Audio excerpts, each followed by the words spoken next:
Bonjour à tous, bienvenue pour ce nouveau webinaire par Nobatech INEF4. Cette fois-ci, on vous retrouve sur le sujet des matières premières alternatives et durables, sur le sujet comment détecter et développer vos filières d'approvisionnement. Pour ça, vous allez avoir une présentation avec notre expert économie circulaire, Benjamin Laclos, et également Jean-Baptiste Quintana, directeur général de l'entreprise CITIS. Je vous passe la parole. Merci Emeline, bonjour à tous. Et désolé pour le bruit derrière Emeline, elle est au salon BIMworld et elle est, elle fait ce qu'elle peut là-bas et c'est très bien, merci beaucoup. Bonjour à tous et ravi, en tout cas merci d'assister à la présentation de ce webinaire, ravi de vous avoir parmi nous. Pourquoi ce webinaire? En fait, depuis de longues années, Novatech travaille sur le recyclage des matières dans le secteur de la construction. CITIS de même, en parallèle, et leurs offres et leurs services complémentaires font que, il y a eu un rapprochement naturel qui s'est produit. C'est ce qu'on va vous présenter, notre process visant à faciliter les synergies industrielles et le recyclage dans les produits de construction. Voilà l'objet de ce webinaire. Alors, tac, ça passe pas. Tac, voilà. Il y a un petit temps de latence, alors j'espère que ça va aller. Oui, alors les intervenants, Jean-Baptiste Quintana, qui est directeur général de CITIS.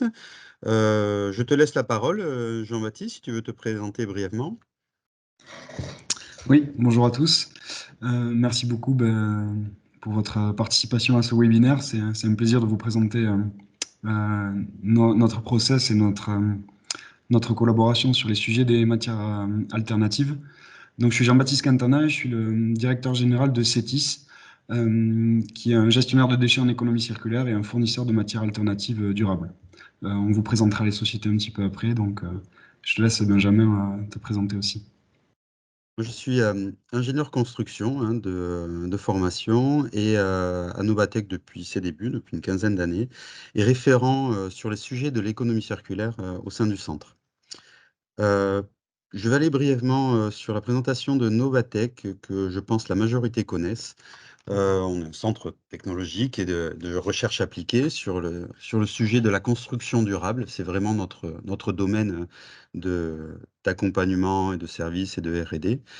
On travaille pour les industriels, pour toute la chaîne d'acteurs, mais en tout cas aujourd'hui particulièrement pour les industriels, les collectivités publiques. Heu, on fait partie d'un large, s on va dire réseau d'acteurs de la recherche et du monde économique. On a, on travaille sur différents domaines, du secteur qui composent la construction durable finalement et aujourd'hui, un des domaines est l'économie circulaire et ce qu'on présente aujourd'hui, nos activités font partie du domaine de l'économie circulaire et on travaille à la fois dans nos activités sur la partie produit, matière, jusqu'à l'échelle quartier, heu, avec différentes composantes de ce que vous voyez autour de la garantie de performance, sur la santé, l'énergie, et sur la circularité des ressources, à ces différentes échelles. Je te laisse la parole sur CITIS. Oui, merci. Donc, je vais vous présenter brièvement CETIS, peut-être qui est un petit peu moins familier par rapport à Nobatech sur les participants à ce webinaire. CETIS est une start-up à impact positif qui vise à réutiliser tout type de déchets en économie circulaire. L'objectif, c'est d'être un gestionnaire de déchets en fournissant uniquement des solutions de réutilisation matière et de recyclage, et à la fois d'être un fournisseur de matières premières alternatives et durables pour un receveur qui pourrait remplacer ou substituer une matière première dans ses intrants. C'est une start-up qui a été créée par le startup studio Stran Innovation. Donc, je vous inviterai aussi à visiter l'activité de la société mère. On a actuellement 7 salariés et on est au cœur d'un écosystème large d'innovation parce qu'on a 6 projets de recherche européens qui sont en cours et dont 2 qui ont été finalisés et qui ont permis de créer nos outils avant la création légale de l'entreprise. Nous avons une levée de fonds en cours pour accélérer le déploiement parce on a des perspectives qui sont intéressantes sur l'ensemble des activités de réutilisation matière. On a 2 activités clés. Notre objectif, c'est vraiment de développer et d'accélérer l'économie circulaire. Et parmi ces activités clés, il y a une première, c'est la détection et le montage de synergies. C'est un petit peu notre activité de R&D sur les nouvelles synergies. Donc pour un déchet industriel ou un déchet du BTP qui va être produit, on va identifier, grâce à des outils digitaux et des méthodes qu'on a développées pendant ces projets, des valorisations qui peuvent permettre de rendre circulaire l'utilisation d'une matière. Ça, c'est le gros premier volet. Mais tout ça a pour unique but d'exploiter et de gérer ces matières. Donc le but, c'est de les collecter, de les traiter avec des acteurs locaux, de les livrer et d'assurer la qualité livrée à une entreprise réceptrice qui a des standards de qualité à atteindre et un cahier des charges à respecter. Donc on se positionne vraiment comme cet intermédiaire qui est requis pour prendre un déchet qui peut avoir des variabilités et voilà, des caractéristiques propres, et pour faire correspondre ce déchet à des restrictions et des spécifications pour une industrie réceptrice qui a des attentes importantes. Voilà. Et donc de chaque côté, ça permet d'avoir à la fois des bénéfices environnementaux et des plus hautes valeurs ajoutées pour la réutilisation de ces matières. En exploitation, on intervient comme détenteur du déchet tout au long de la chaîne. Donc à partir du moment où quelqu'un nous fait confiance pour récupérer sa matière, on devient détenteur du déchet et on assure la qualité, donc avec des analyses récurrentes, un monitoring, l'amélioration continue des filières qu'on propose, un engagement qualité-quantité qui est très important pour les industriels, et une assurance exploitation pour couvrir tout potentiel problème qui pourrait arriver en exploitation. Toute la partie gestion-organisation, donc la collecte des flux, la fourniture de conditionnement, l'organisation et l'optimisation des transports. On essaie de travailler beaucoup sur des optimisations et innovations en transport. Un suivi des traitements qui sont appliqués, parce qu'on est responsable des traitements qui sont appliqués sur les déchets, et l'optimisation des filières pour aller toujours vers des plus hautes valeurs ajoutées. Et enfin, la traçabilité, parce que quand on parle de déchets ou de sous-produits, on veut fournir une traçabilité exemplaire pour éviter des pratiques opaques un petit peu sur la gestion des déchets. Donc, on produit tous les documents de suivi de déchets et de vente de sous-produits, et on accompagne aussi la sortie statut déchet, le passage au statut de sous-produit. Voilà pour notre intervention. Merci Jean-Baptiste. Quelques éléments de contexte autour de des problématiques liées à la ressource matière et aux déchets. Déchets d'une part, et ensuite ressources matières. Jean-Baptiste, on va dire sur ce défi ou ces enjeux globaux, tu peux en toucher 2 mots? Ouais. Oui, tout à fait. Nous, on voit vraiment ici un double défi, à la fois côté émetteur et côté receveur. Le premier défi, c'est la quantité de déchets. On a 2,3 milliards de tonnes par an sur des déchets industriels qui sont produits. 45% sont enfouis et incinérés. C'est une augmentation importante des coûts. Il y a des contraintes réglementaires qui sont fortes. L'impact environnemental de ces déchets est important aussi. Et de notre côté, on a 6,9 milliards de tonnes de matières premières qui sont utilisées par an en Europe, et avec un impact notable sur le changement climatique, sur la perte en biodiversité avec l'extraction de ressources. Et donc vraiment, pour nous, on a ces deux côtés des synergies qu'on peut mettre en place qui est vraiment important, avec ce double défi auquel on tente de répondre. Si on fait le lien avec le secteur de la construction, justement, en fait, c'est la suite. Si on zoome sur le secteur de la construction, on se rend compte justement et la France, sur le graphique de gauche, là, ce sont les matières premières utilisées à destination des différents secteurs.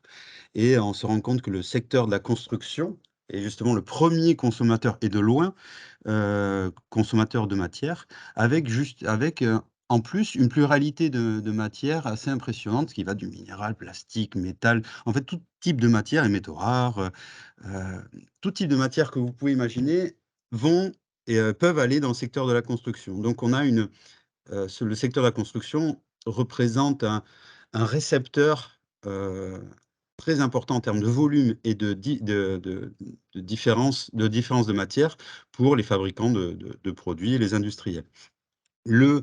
graphique à droite démontre autre chose. C'est un exemple qui met en exergue le fait que l'impact matière, on va dire le ratio entre impact matière et impact lié à l'énergie, de chauffage, énergie d'exploitation, hein, refroidissement, chauffage, prend de l'importance, c'est-à-dire l'énergie grise, l'énergie liée à la matière, prend de l'importance au fur que au fi on va dire au fur et à mesure que l'on augmente les performances énergétiques des bâtiments, jusqu'à maintenant, avoir on va dire une équivalence d'impact.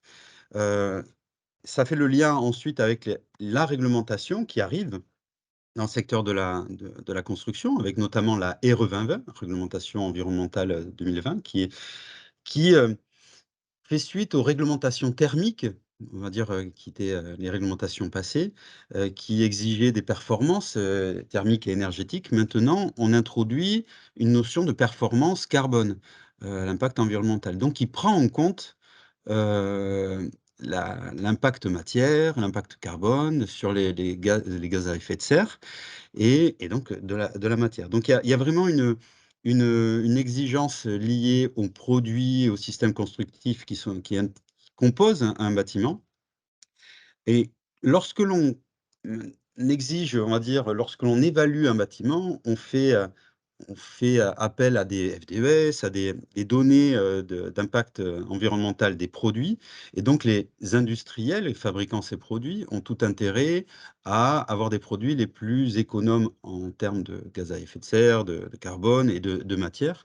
D'où l'importance pour tout ce secteur industriel d'aller vers une optimisation, matière, une optimisation carbone de leurs produits, pour être choisis, pour aller dans le sens de la réglementation.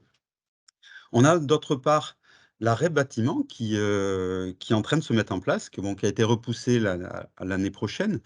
Donc la responsabilité élargie du producteur qui d'une part, permettra d'augmenter les flux, issus de la construction des constructions, les flux matières à recycler, d'une part et d'autre part qui, promeut l'éco-conception des produits de construction, afin d'intégrer, bon, il y a différents critères, mais d'intégrer et un de ceux-là est l'intégration de matières premières, recyclées. Donc dans les industriels sont poussés à le faire. Le diagramme que l'on voit, juste en dessous montre que aussi la REP, que l'on voit en rouge, la REP BTP, enfin bâtiment pardon, est une des REP parmi tant d'autres, qui veut dire que mais dans différents secteurs de l'industrie, et de la consommation, il y a déjà des REP et donc déjà des exigences de recyclage, de valorisation matière, d'éco-conception et tous ces filières peuvent aussi, créer des ponts entre elles, afin de valoriser des matières. Et enfin la partie que l'on voit en bas à droite, je sais pas si c'est peut-être caché par hop là, voilà. La partie que l'on voit en bas à droite alors c'est un niveau européen, c'est-à-dire qu'en Europe, il y a le règlement des produits de construction qui définit le marquage CE notamment sur les normes produits. ENF, EN, quelque chose, EN et jusqu'à maintenant, le règlement des produits de construction, définissait, des exigences pour les produits d'un point de vue technique. C'est les exigences essentielles, c'est-à-dire les performances mécaniques, acoustiques, feu, alors tout un tas, ça dépend des produits évidemment, mais Heu, on est globalement sur des performances, techniques. À partir, selon on va dire des exigences européennes, le règlement des produits de construction va évoluer, un peu comme pour la RE 2020, va évoluer en intégrant petit à petit au fil des années, qui arrivent, des notions environnementales dans le marquage CE et dans les normes produits. C'est-à-dire que les acteurs devront évaluer et déclarer des performances environnementales de leurs produits, au même titre qu'une résistance mécanique, une résistance, enfin, vous aurez compris. Donc on a une évolution majeure du règlement des produits de construction à l'échelle européenne.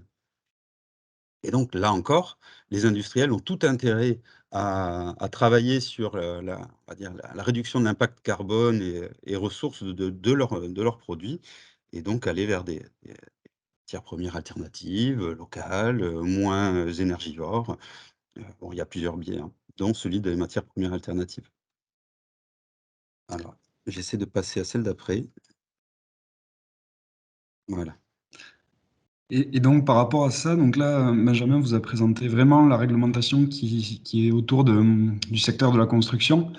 Et si on prend un poil de recul par rapport à ce secteur-là, si on a une approche un peu plus globale, il y a énormément de paramètres qui vont affecter tout type d'industriel à l'ouverture de nouvelles filières plus durables pour la gestion de leurs déchets et à l'utilisation de matières alternatives. Donc il y a la législation, bon, la RE 2020 comme vient de le présenter Benjamin, la responsabilité d'un du producteur, la taxe carbone voilà, qui va permettre d'inciter en tout cas les industriels à trouver des meilleures alternatives, des lois anti-gaspillage, la loi croissance verte. On a des normes qui sont très importantes pour certains industriels sur des achats responsables et l'incorporation de matières recyclées dans leurs produits. Et après, donc, tout ce qui va concerner l'exutoire des déchets encombrés avec la limitation d'espace, la limitation des nouvelles installations de stockage de déchets, la limitation de nouveaux incinérateurs qui vont être, de la création de nouveaux incinérateurs. Voilà. Après, on a des achats responsables au sein des entreprises qui peuvent avoir des objectifs en termes de matières recyclées à réutiliser, des objectifs en termes de réduction, de réduction d'émissions carbone, selon les différents scopes qui sont définis, scope 1, scope 2, scope 3, selon l'impact carbone qui est évité. Voilà, des ambitions RSE que peuvent avoir certains industriels, des initiatives de collectivités aussi, qui permettent aux industriels de passer à cette étape-là ou aussi à la population locale. Donc les territoires zéro déchet, des feuilles de route économie circulaire qui peuvent piloter et orienter les efforts des industriels. Et tout simplement la pression environnementale avec les objectifs de réduction de CO2 par habitant et d'impact des activités carbonées, avec l'objectif de neutralité carbone à 2050. Donc, tout ce contexte-là va s'appliquer sur des directeurs de sites, sur des responsables environnement ou sur des acheteurs. Et la réponse à ça, c'est d'un côté mes déchets. Est-ce que les filières que j'utilise actuellement sont les bonnes? Est-ce que mon déchet peut être valorisé autrement? Est-ce qu'il y a une filière plus vertueuse à mettre en place? Donc ça, c'est la première question. Et d'un autre côté, pour ces approvisionnements, en fait, est-ce que je peux éviter d'utiliser une matière qui est extraite directement du sol, par exemple, et m'approvisionner avec une matière alternative qui serait durable ou recyclée? Et ces deux questions, elles vont faire, c'est ces deux questions-là qui vont faire qu'on va pouvoir mettre en place des synergies entre industriels, vers des industriels et vers des acteurs de la construction, et vice-versa. Voilà. Alors on va vous présenter 2 petites parties, sur, notre histoire ou sur ce que fait, chacun, on va dire, en parallèle sur cette thématique des synergies industrielles et de la valorisation. Alors l'acronyme MPS, ça veut dire matières premières secondaires. Sous matières premières secondaires, on peut entendre, déchets, sous-produits. Donc je vais commencer par la partie Nubatech, hein, la partie, jusqu'à ce moment-là, qu'est-ce qu'on a fait et sur notre positionnement. Alors effectivement, comme je vous le disais, tout au début de la présentation, Nubatech, son cœur de métier, c'est la construction durable, hein, l'aspect énergétique et ressources. Et depuis sa création, depuis la création du centre, on applique des logiques d'économie circulaire, en service sur nos bâtiments, les bâtiments que l'on construit, sur l'accompagnement des industriels, avec les industriels et avec les collectivités. Ce qui nous a permis de créer, une forte expérience dans les matériaux, dans les logiques de circularité, et de recyclage. On a travaillé pour et avec des industriels, et des acteurs dans des projets, collaboratifs. Donc cette, logique de la matière et du recyclage n'est pas nouvelle pour nous. C'est quelque chose que l'on mène depuis longtemps et auquel on croit. Et que maintenant qu'on entend vraiment parler partout de l'économie circulaire, ça nous a donné raison et ça nous donne l'envie de poursuivre et d'accélérer le pas. Le chemin, enfin le schéma que l'on voit en haut à droite, montre le positionnement. C'est-à-dire que la destination de nos activités, de nos services et de ce que l'on fait est toujours le bâtiment, toujours la construction. En revanche, la matière première, qui est la matière première secondaire, la MPS, peut venir de tout secteur on évalue, on considère tout secteur économique, industriel possible, avec un lien avec des fabricants de produits de construction. Et là, il y a une flèche qui va dans les deux sens, c'est-à-dire que les déchets de construction et de démolition peuvent, au même titre que les autres industries, être une matière première secondaire pour une industrie qui fabrique des produits de construction. Donc, lorsque nous, Novatec et INEF4 parlent de ressources secondaires, on ne parle pas que des recyclages des déchets de construction, mais bien de toute matière issue des industries. Alors, qu'est-ce que l'on a fait depuis quel est on va dire, qui compose nos activités? On réalise et on a réalisé de nombreuses études d'opportunités de matières premières secondaires vers le secteur de la construction. C'est-à-dire que des industriels, quels qu'ils soient, ayant déchets de pneus, je donne 2 ou 3 exemples après. Des industriels disposant d'un coproduit ou d'un déchet nous demandent: «Tiens, beh, j'aimerais mieux le valoriser et le secteur de la construction, je l'ai identifié comme un secteur à grande potentialité. Qu'est-ce que je peux faire dedans?» Et là, Novatec fait de l'étude de faisabilité technique, réglementaire pour lancer des synergies. On mène de la R&D, c'est-à-dire que projet de recherche et développement pour mener à bien le développement d'un produit qui intègre des matières premières secondaires. On mène tous les essais, tout type d'essais, hein, à la fois sur de caractérisation des déchets et des caractérisations et d'essais exploratoires sur les produits qui sont développés. Ensuite, on a tout un service lié à l'analyse de cycle de vie qui nous permet de faire de l'éco-conception. C'est-à-dire que, matières premières secondaires, l'introduction ne doit pas être faite n'importe comment. C'est-à-dire que une matière première secondaire qui viendrait de loin, de trop loin ou qui demanderait des traitements trop impactants ne serait pas forcément bonne in fine pour l'environnement. Et donc, on justifie les différents choix techniques et d'accompagnement avec des analyses ACV, d'abord simplifiées, ensuite détaillées. On mène une fois que les produits, les filières sont établies, les produits sont développés, on est capable d'accompagner les industriels pour faire, leur certification, le marquage CE, les évaluations techniques type ATEX, ATEC. Ça, c'est chose que l'on fait et ensuite on a fait par le passé, des études territoriales pour la région Aquitaine, dans le cadre d'un territoire zéro déchet, zéro gaspillage, où on évalue, de manière assez générique, les filières possibles sur un territoire liées à la construction. Sur les types de projets, on a, heu, on a différents types. On a des projets, alors si on va à droite, c'est des projets B2B, c'est-à-dire des contrats directs avec des industriels ou des collectivités, hein, mais qui se nourrissent aussi d'une expertise et ou de projets collaboratifs que l'on a menés souvent en amont. Le le rond, bleu, blanc, rouge que l'on voit en milieu, c'est le logo, presque du PIA, du plan d'investissement d'avenir. En tant que ITE, Institut pour la transition énergétique et environnementale, on a accès à ces cadres de co-investissement. Donc ça, c'est des projets collaboratifs. On a participé, on est capable d'intégrer des collectivités ou des industriels dans des projets européens de R&D. Et ensuite, il y a d'autres cadres type ADEME, des projets, cofinancés par la région, ou des Interreg. Voilà, ça, c'est les cadres généraux, les cadres généraux sur lesquels on travaille, enfin dans lesquels on travaille. Sur la partie synergie territoriale, on a mené, alors le Cyclabet commence à être ancien, mais il reste, d'actualité quand même, 2 projets, principaux qui nous ont permis de constituer à l'échelle, Nouvelle-Aquitaine, pas mal d'informations clés sur les filières existantes, sur les filières potentielles, du déchet à la construction. Heu, on va dire, ces 2 études nous ont permis de scanner les différents flux, sur le territoire, expliquer via notre veille, de créer un système de veille, qui nous permette, en fonction des différents flux, de détecter, heu, qu'est-ce qu'on peut en faire dans le secteur de la construction. Et là, on mène depuis 10 ans une veille, on a fait suite à ce premier projet Cyclabad, on mène une veille constante sur et approfondie, scientifique et technique sur, tout ce qui apparaît, à travers le monde en scientifique et technique dans, la valorisation, dans des produits recyclés de construction, dans la valorisation d'un déchet dans la construction. Ça, on mène une veille constante et on a des données territoriales sur, la Nouvelle-Aquitaine. Sur les opportunités, je vous parlais d'études d'opportunité ou de faisabilité. Là, je vous en donne, il y a 4 exemples, hein.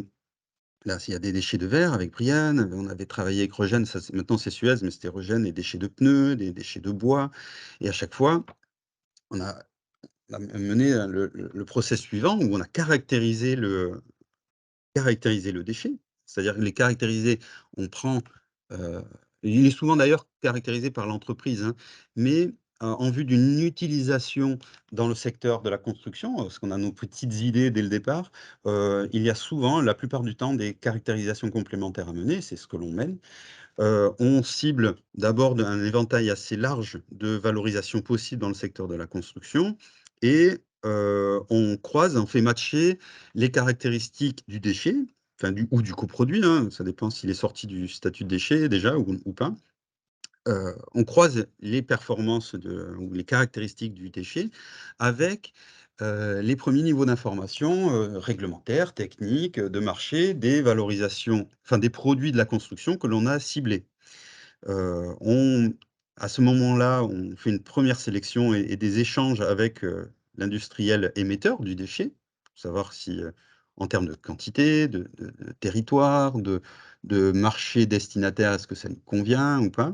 Et à partir de là, on fait une sélection, on recherche de manière beaucoup plus détaillée ensuite les performances attendues pour le déchet et les exigences pour le déchet, pour le receveur, pour le produit receveur et là, on établit des contacts avec, receveurs, c'est-à-dire des fabricants de produits de construction que l'on aurait identifiés.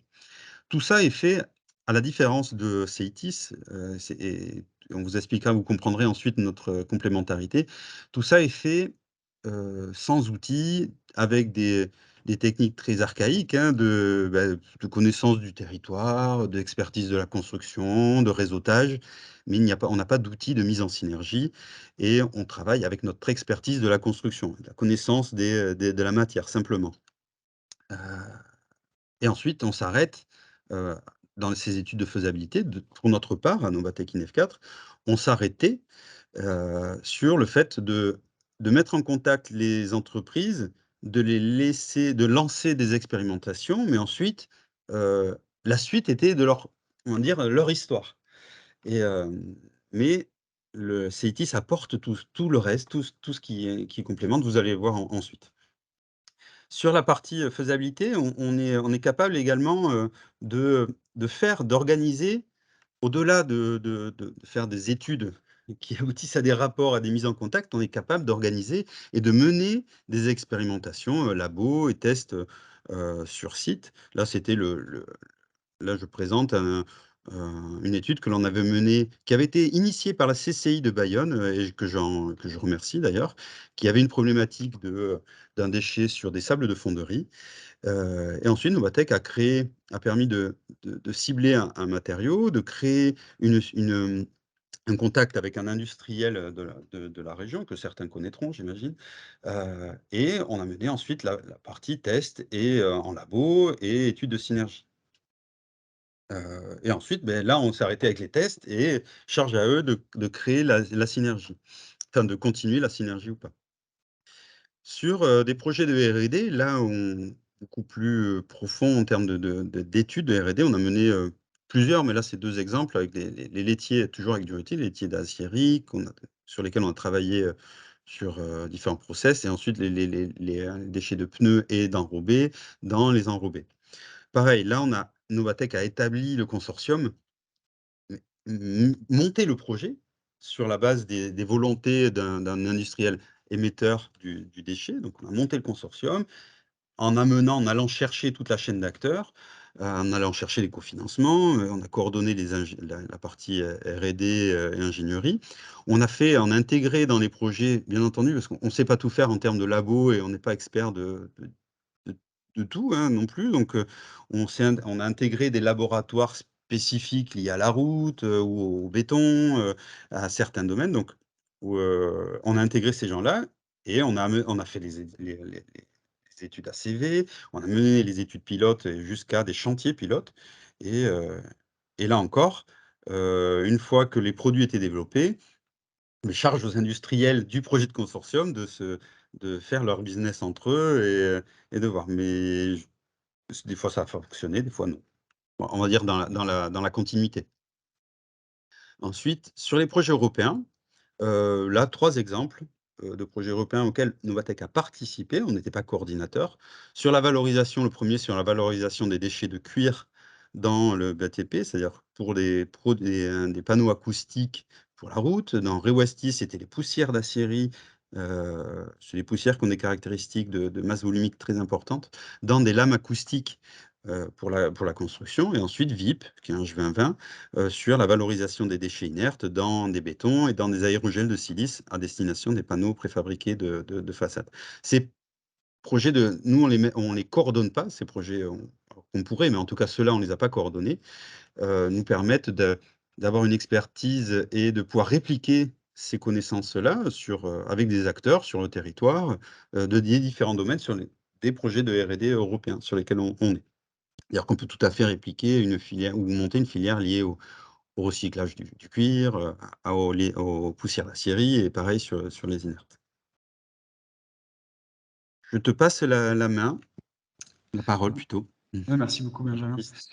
Donc, grâce à la présentation de Benjamin, on a pu voir qu'il y a de leur côté une grande expertise du secteur de la construction et une capacité à mener à bien des études d'incorporation de la R&D concrète jusqu'à des essais finaux d'incorporation de matières alternatives dans des produits de construction.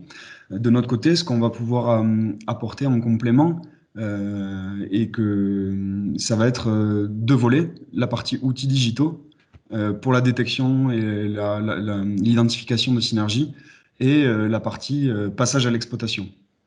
Donc en fait, on a des outils digitaux qui ont été créés pendant 2 projets européens qui s'appelaient EPOS et Scaler, qui nous ont permis de modéliser et caractériser les ressources de 160 procédés industriels, donc à peu près sur 18 industries primaires, et de caractériser toutes les ressources donc en composition chimique, physico-chimique, et donc propriétés physiques telles que l'acidité pH, le PCI, la densité et d'autres propriétés de matériaux.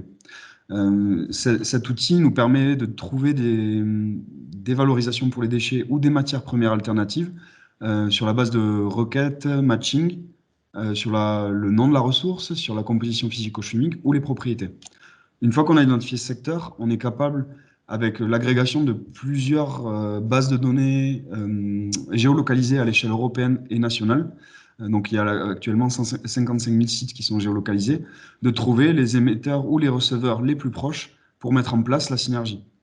Il y a toujours une phase de confirmation de terrain, d'enquête avec des spécialistes et des experts de site pour valider que la compatibilité ou que la faisabilité de traiter le produit pour qu'il soit compatible. Et une fois qu'on a fait ça, on est capable de passer à la partie gestion. Et l'objectif sur les outils qui sont utilisés pour optimiser les filières, c'est à la fois de l'optimisation sur les différents approvisionnements pour les différents secteurs et aussi les optimisations de filières. Donc, on va avoir toujours une solution de repli qui nous permet d'évacuer, quoi qu'il arrive, le déchet avec une solution de valorisation. Et on va essayer de travailler sur sur la recherche de nouvelles filières pour augmenter les valeurs ajoutées et pouvoir rétribuer une partie aux émetteurs et aux récepteurs. On intervient à différents moments tout au long du processus de création de synergie. Donc, par exemple, pour des collectivités ou des territoires, on est capable de faire des diagnostics locaux pour des plateformes industrielles, par exemple, pour des zones industrielles, pour des zones d'activité ou même des territoires de manière générale, où on fait le recensement de l'ensemble des flux. Ça s'est fait principalement de manière automatique avec les outils qu'on a. On consolide toutes les données, bien sûr, avec les industriels pour avoir quelque chose de représentatif de la réalité terrain. Et on accompagne et on anime la démarche pour créer les synergies entre les acteurs. De ces diagnostics, en général, on est capable de sortir un ou plusieurs flux, en général plusieurs, qui peuvent être pertinents pour le montage de filière. Et donc, le montage de filière, ça va être vraiment le moment où on a identifié on identifie un potentiel receveur pour une matière alternative où on recherche un émetteur pour, pour un secteur qui a un besoin spécifique. On recherche tous les intermédiaires de traitement, de transport, de conditionnement qui sont requis sur la chaîne de valeur. On peut aller jusqu'aux essais laboratoires et l'expérimentation à grande échelle. Donc là, ici, on voit on peut travailler avec la majorité des industriels, mais c'est vrai que l'apport de Nobatech à ce stade-là est crucial d'un point de vue construction, parce que nous, historiquement, le secteur de la construction n'était pas inclus dans nos modèles. Et donc, Nobatech apporte clairement cette expertise qui nous permet de créer des filières pour le secteur de la construction. Et le petit apport qu'on peut, pardon, excusez-moi. Le petit apport qu'on peut avoir aussi, enfin, c'est un gros apport, c'est que la finalité pour nous, c'est d'exploiter ces filières. Donc, c'est vraiment qu'il y ait des volumes de déchets qui soient valorisés, et c'est que tout projet d'étude ne reste pas une étude et soit géré opérationnellement pour voilà, pour éviter des émissions de CO2, pour éviter l'extraction de matières premières. Et donc, on passe en phase d'exploitation où on gère, on organise toute la chaîne de valeur, où on s'engage sur la quantité et la qualité livrée et la traçabilité et gestion documentaire, comme j'ai pu vous le présenter plus tôt. Voilà. Quelques exemples. Donc, par exemple, ici, on travaille pour. Donc, c'est une mission qui était initiée par RTE, mais maintenant, SNCF Réseau, Enedis et Cediver, un fabricant d'isolateurs, sont aussi dans la boucle. Donc, la problématique sur ce déchet-là, c'est qu'en fait, la casse du verre génère la libération de mortier, d'un mortier d'assemblage. Et en fait, ce mortier d'assemblage est en trop grande quantité pour pouvoir recycler le verre habituel dans les filières de recyclage, comme vous pouvez, voilà, de préparation de calcin pour le recyclage en verre. Donc, ce qui a été mis à disposition, c'était toute la partie collecte des isolateurs qui a été mis en place avec les chantiers de démantèlement, avec mise à disposition de bennes pour évacuer et assurer l'évacuation, la collecte et le transport sur différents chantiers. Il y a une première séparation industrielle avec l'utilisation d'un broyeur qui a été appliquée. Et là, on est sur des essais en cours pour deux séparations, donc une séparation gravitaire et une séparation qui est magnétique, à forte puissance magnétique, pour séparer verre, ferraille et mortier. En fait, on joue sur la faible différence de densité et la faible différence de magnétisme entre le verre et le mortier pour arriver à un résultat compatible en termes de contenu de résidus de mortier présents dans le verre. Et donc, grâce à cette opération, ben, tous les composants des isolateurs sont valorisables. Et donc, on s'occupe aussi de la création de la filière aval avec tous les transports, la valorisation mortier-acier et la valorisation du verre en filière calcin. Un autre exemple de mission, donc, si par exemple un acteur de la construction venait nous voir pour dire voilà, moi j'ai cette matière-là qui m'intéresse particulièrement ou cette propriété-là, ben, on est capable aussi de remonter la chaîne. Donc, en fonction des caractéristiques recherchées, on est capable d'identifier tous les gisements de matière qui seraient intéressants, d'éventuellement de les cartographier, comme vous pouvez le voir avec les quantités qui sont disponibles. Donc, on travaille à l'échelle européenne sur ces sujets-là. Après, si le besoin est local, on travaille en local, bien sûr. On fait des enquêtes pour bien valider techniquement avec les experts de site les caractéristiques, la stabilité dans le temps de la matière. Et on recueille des échantillons représentatifs pour aller jusqu'à des essais laboratoires. On peut faire la mise au point de techniques de séparation un peu à l'image de ce qui a été fait juste auparavant pour les isolateurs. Et on organise des pilotes industriels avec les industries réceptrices. Donc là, en l'occurrence, on travaillait sur la réutilisation d'un déchet minéral pour des industries verrières. Et donc, pour l'instant, c'est un succès au niveau des essais laboratoires. Il y a des pilotes industriels qui vont être organisés dans les 3 mois à venir. Et donc, dès qu'il y a ça qui est prêt, nous, on prépare déjà pour la mise en œuvre de l'approvisionnement sécurisé pour cette industrie verrière. Et le dernier niveau qu'on souhaitait vous présenter sur la partie diagnostic à l'échelle de collectivité ou de territoire, c'est des exemples de travaux de diagnostic. Donc, on fait un recensement automatique de flux. Donc, en l'occurrence, là, on avait 200 flux qui ont été recensés automatiquement. Ça a été complété pour tous les secteurs qui n'étaient pas encore modélisés par des enquêtes orientées, avec des enquêtes orientées. Ça nous a permis d'avoir un recueil de 572 flux. Sur ces flux, on a effectué une priorisation parce que c'était nécessaire de trouver les flux sur lesquels étaient les plus pertinents d'avancer et de faire la recherche de synergie. Donc, vous avez un exemple de volumes qui sont présentés dans le tableau en bas à gauche. Sur ces 62 flux priorisés, en fait, on a 90 synergies qui ont été identifiées grâce à nos outils, quelques recherches complémentaires et enfin, toute la connaissance acquise sur d'autres projets. Sur ces 90, il y en a 42 qui ont été retenus, qui sont suggérés à mettre en œuvre à court terme, moyen terme et aussi sur des projets long terme avec des AMI, des AMI et d'autres sujets d'autres opportunités d'intégrer des acteurs industriels sur les territoires. Et il y a 18 synergies qui ont été innovantes, qui ont été recommandées et pour lesquelles il y a une préfaisabilité complète de techniques économiques et réglementaires qui est formulée. Avec ça, l'objectif, c'est vraiment de passer de ce stade de faisabilité qui est validé, où par exemple Nobatec pourrait aussi nous appuyer sur les filières de construction à la mise en œuvre concrète avec la gestion des approvisionnements. Voilà, j'espère que ces exemples ont été assez parlants. Merci Jean-Baptiste. Alors, vous l'aurez compris, on a des activités qui sont communes sur divers aspects, faisabilité, valorisation matière dans des produits. Pour autant, on a vite vu, j'ai de l'écho quelque part.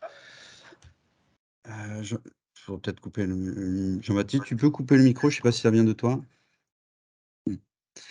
Donc, en fait, il y a une complémentarité que l'on a vite décelée entre nos deux structures.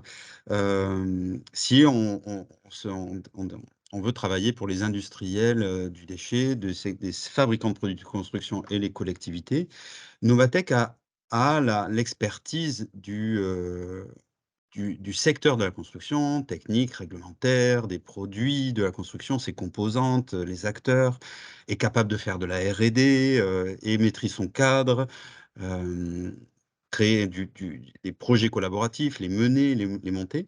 CEITIS a une réelle expertise très pointue et des outils qui permettent de déceler de manière assez automatique et performante sur la détection de synergies process, matériaux, matières sur un territoire donné.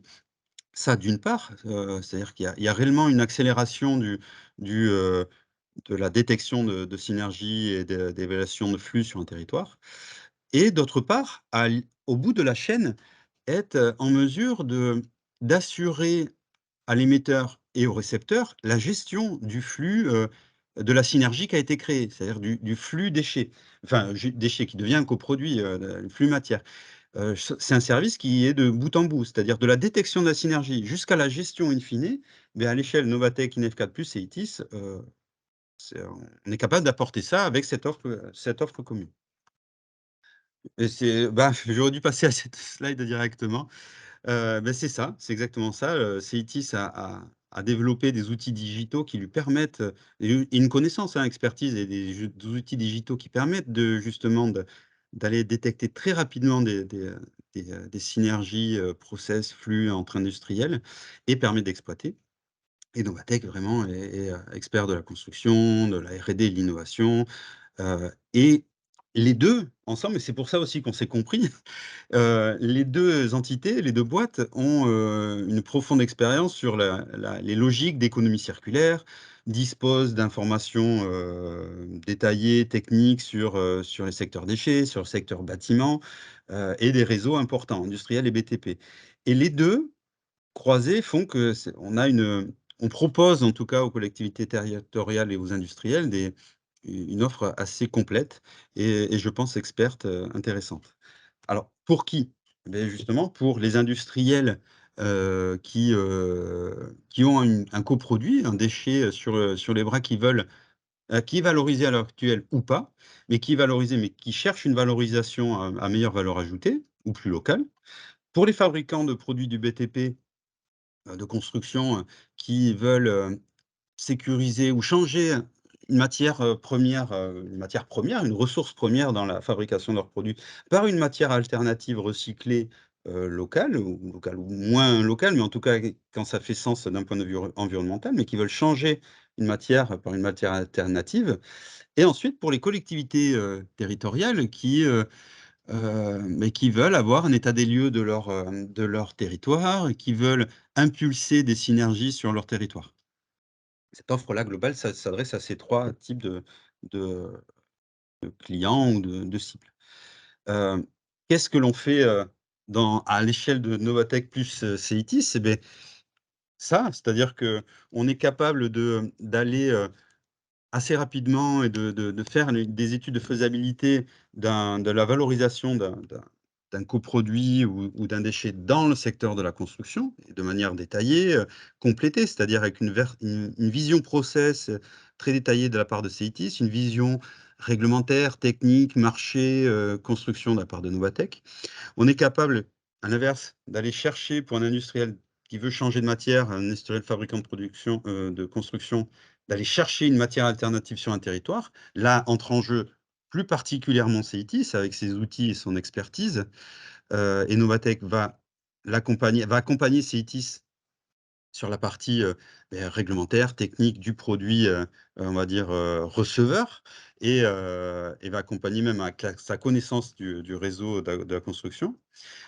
On est capable ensuite d'aller chercher, de mettre dans cette offre, de faire de la création, de rechercher et de mettre en place, de lancer des synergies, émetteurs-récepteurs, de faire des essais exploratoires, de coordonner des essais exploratoires, soit en laboratoire et ou entre les 2 industriels, de coordonner l'ensemble de ces essais pour que ça aboutisse dans les conditions techniques, réglementaires et là sur et en il y a également le projet de R&D, c'est-à-dire que lorsque l'on change un process, lorsqu'on investit dans un nouveau matériau ou une nouvelle matière, il peut y avoir, des besoins de développement, projets collaboratifs ou projets B2B, qui peuvent être montés, coordonnés par, Novatec, en premier lieu et Ceitis également qui rentrerait dans la boucle et dans cette œuvre-là, on est capable, à travers notre expertise, Novatec, justement, d'aller monter ce projet, coordonner, aller monter le consortium, aller chercher éventuellement, si besoin et si ça fait sens, les cofinancements, possibles et disponibles. Et ensuite, toujours dans cette, offre globale, Ceitis est capable d'assurer la continuité, c'est-à-dire une fois que tout ça est réalisé, mais d'assurer la gestion du flux, alternatif. On a un cas numéro un qui est, alors ça c'est le process, mais d'un industriel qui a un coproduit à valoriser. Alors qu'est-ce qu'il fait? D'abord, il contacte soit, il y a pas de préférence, hein, soit Nobatec, soit Ceitis, avec son besoin, avec son envie de valoriser sa matière localement. Entre nous, Ceitis et ou Novatec, enfin ensemble, en fonction on parle du contexte, c'est-à-dire qu'on se réunit, on débrief, et on évalue, si, la suite à donner ensemble, comment, sur le besoin et on revient vers l'industriel avec, on va dire ce qu'il y a le plus on va dire le process le plus adapté et qu'est-ce que chacun fera dans ce process. Heu, bien évidemment, on passe par une phase, forcément d'offre et de devis. Lorsque l'on doit faire une étude de faisabilité, heu, là justement Novatec, lui, ce qu'il fait quand il a une matière, c'est qu'il identifie avec sa connaissance, avec notre connaissance de tous les produits de construction, leurs composantes, ça va de la matière chimique, enfin aux composants un peu plus macro, la diversité de la matière, la réglementation va en fonction ce que je vous expliquais tout à l'heure, heu va aller cibler assez très très très vite les différents matériaux et produits, de manière générique, hein, pas forcément produits localement. Qu'est-ce qui peut être fait dans le secteur de la construction? Et va définir les cahiers des charges techniques. Là, Ceitis, eux, ont une vision plus process, vont, grâce à leurs outils, vont aller, détecter les receveurs, sur un territoire donné, les receveurs possibles qu'on n'aurait pas forcément identifiés ou qu'on a identifiés de manière générique. Et ensuite, ensemble, on va contacter, les industriels receveurs potentiels pour, mener premier contact et étudier la faisabilité ensemble sur cette valorisation possible. Parfois et même souvent, il y a besoin d'aller, traiter un coproduit ou un déchet avant que le receveur ne puisse on va dire l'intégrer. Et là, Cetis également est en mesure d'aller chercher, détecter les process industriels qu'il faut, s'ils existent sur le territoire, les contacter et créer les premiers contacts pour voir si c'est faisable localement. Est-ce que tu as des choses à ajouter? C'est bon, c'est Non, bon. c'est bon? Sur, ensuite, l'étude de faisabilité, elle passe, si besoin, à, un projet de R&D, c'est-à-dire le développement produit, des produits et logistique et ou des essais industriels. C'est-à-dire qu'à ce moment-là, Novatec, monte le pro avec l'industriel et le consortium, le receveur, le récepteur, les maillons intermédiaires, selon les besoins, monte le projet R&D, le réalise, le coordonne, les essais laboratoires qu'il faudra en termes de caractérisation, développement produit et les essais industriels et les pilotes.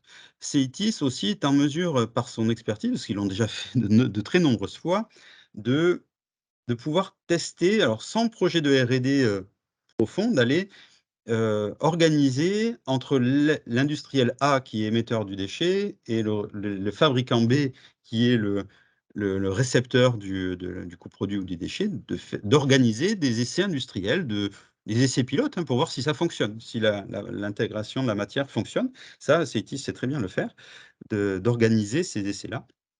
Et, et voilà, donc là, on est à cette étape-là.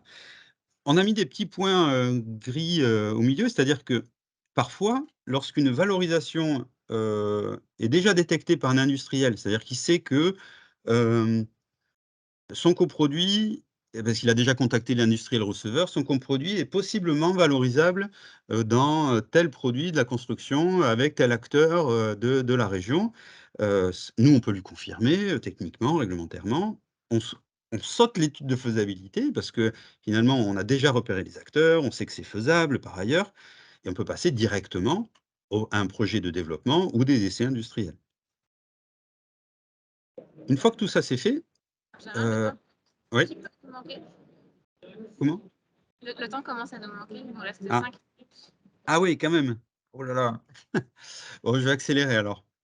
Hem, alors sur la partie, et enfin, une fois que tout ça c'est fait, on va dire que la synergie est créée, le produit développé, Ceitis propose et le fait plutôt bien, de gérer ces flux-là et de gérer, la réception du déchet, sa sécurisation, son assurance et la réception auprès du receveur. Ça, c'est la gestion apportée par Ceitis. Novatec, d'autre part, lui, peut s'occuper, est en mesure et propose un ensemble de services de certification, marquage CE, essais labo, sur le produit. Là encore, il y a un si le projet de R&D ou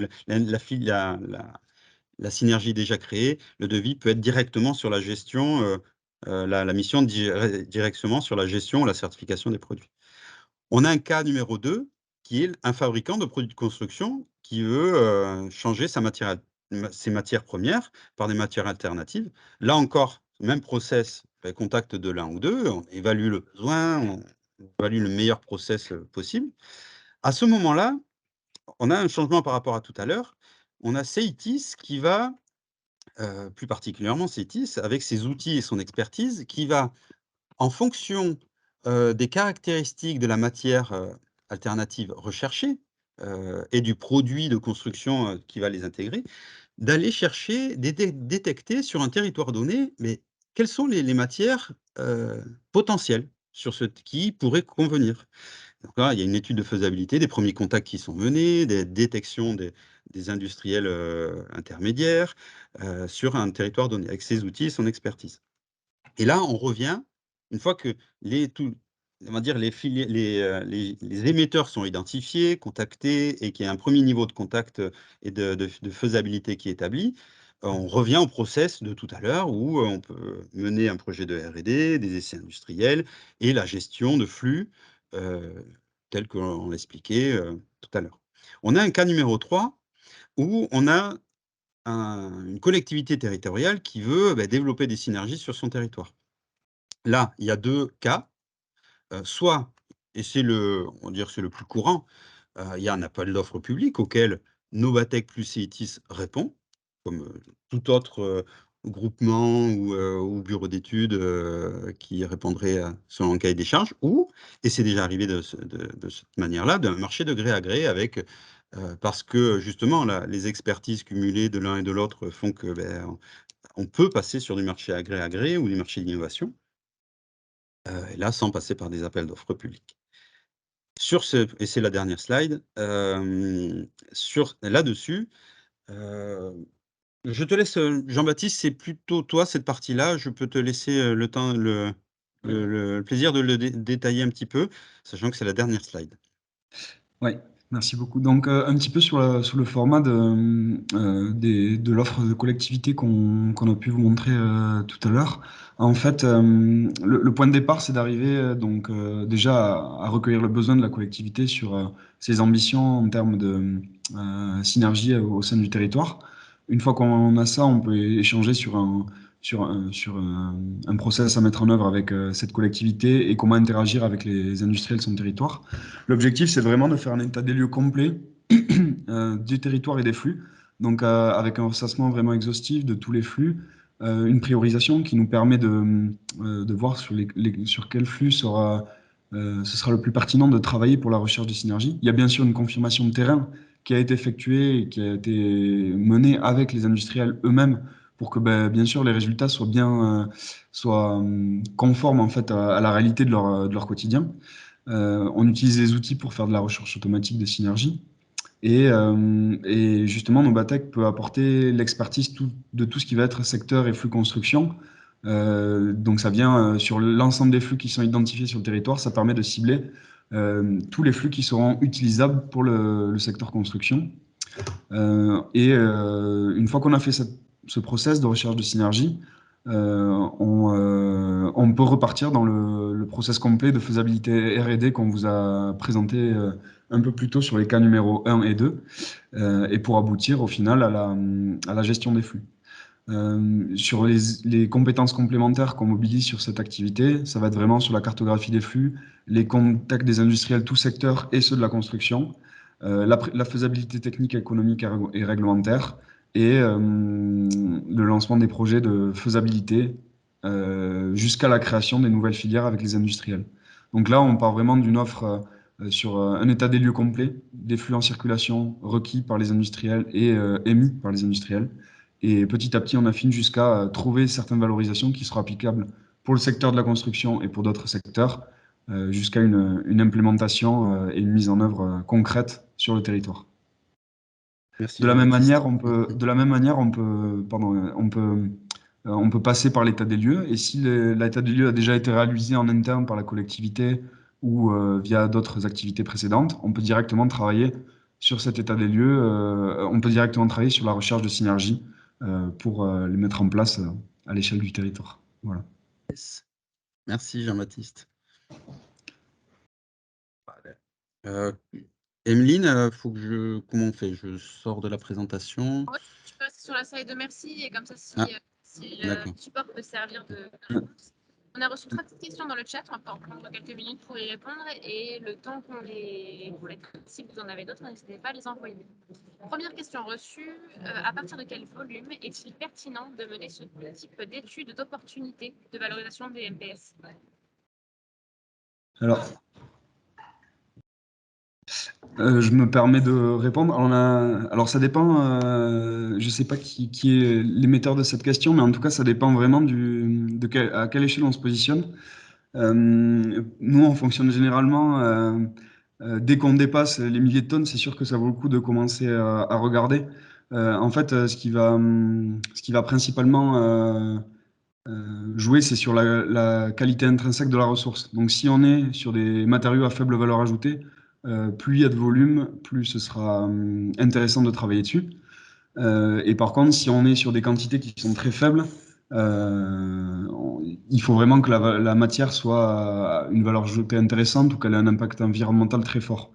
À titre d'exemple, un SMIC-TP, on va mettre 28 tonnes dedans. Si on fait une opération dans l'année, c'est sûr qu'il n'y aura pas une valorisation et en tout cas, ce sera peu intéressant pour l'industriel et pour les industriels mobilisés et pour les impacts que ça peut éviter. Donc voilà, nous en général, on commence à travailler à partir de ouais, plusieurs centaines de tonnes, 200 tonnes, je dirais. Et au-delà des milliers de tonnes, là, c'est vrai que c'est sûr on a quelque chose en tout cas à étudier et pour lequel on peut probablement apporter une solution. Merci Jean-Baptiste. Alors, Question numéro 2 qui est pour toi, Benjamin. Sur Taibi, y a-t-il eu une industrialisation? Oui, effectivement, il y a eu une industrialisation de la part d'un des partenaires industriels espagnols. On va dire l'épicentre du projet était plutôt en Espagne. Malheureusement, il avait commencé à produire, il y a eu même eu des pilotes, il avait commencé à commercialiser et malheureusement 2 ans après ou 1 an après, il a mis la clé sous la porte, et les presses à chaud qui étaient nécessaires pour faire les panneaux ont été vendues à un industriel, je crois portugais, qui fait du panneau, mais pas avec du cuir. Donc ça a été démantelé et ça a été produit, mais pas longtemps. C'est dommage. Pour autant, les résultats et l'expertise et les résultats que l'on a eus sont toujours valables. Et on est intéressé à les répliquer, à essayer de voir, heu, sur d'autres territoires si c'est faisable. Ça dépend des volontés d'industriels, et de l'existence de filières, du cuir, autour du cuir. Merci Benjamin. Troisième question, comment gérez-vous la gestion de sortie du statut de déchet des matières à identifier? Alors, il y a plusieurs solutions. En fait, soit l'industrie, on va sortir du statut de déchet ou on va pas sortir du statut de déchet. Si on ne sort pas du statut de déchet, c'est parce que l'industrie réceptrice a une autorisation ICPE pour recevoir ce type de déchets. Donc, ça peut arriver dans certains secteurs, notamment dans certains secteurs de la construction. Après, pour gérer s'il y a vraiment une nécessité pour l'industrie réceptrice qui a une impossibilité de recevoir un déchet, il faut faire soit une sortie de statut de déchet, soit un passage au statut de sous-produit. Les deux cas peuvent être appliqués dans différents contextes. Le passage au statut de sous-produit, il faut répondre à 4 critères et enregistrer son produit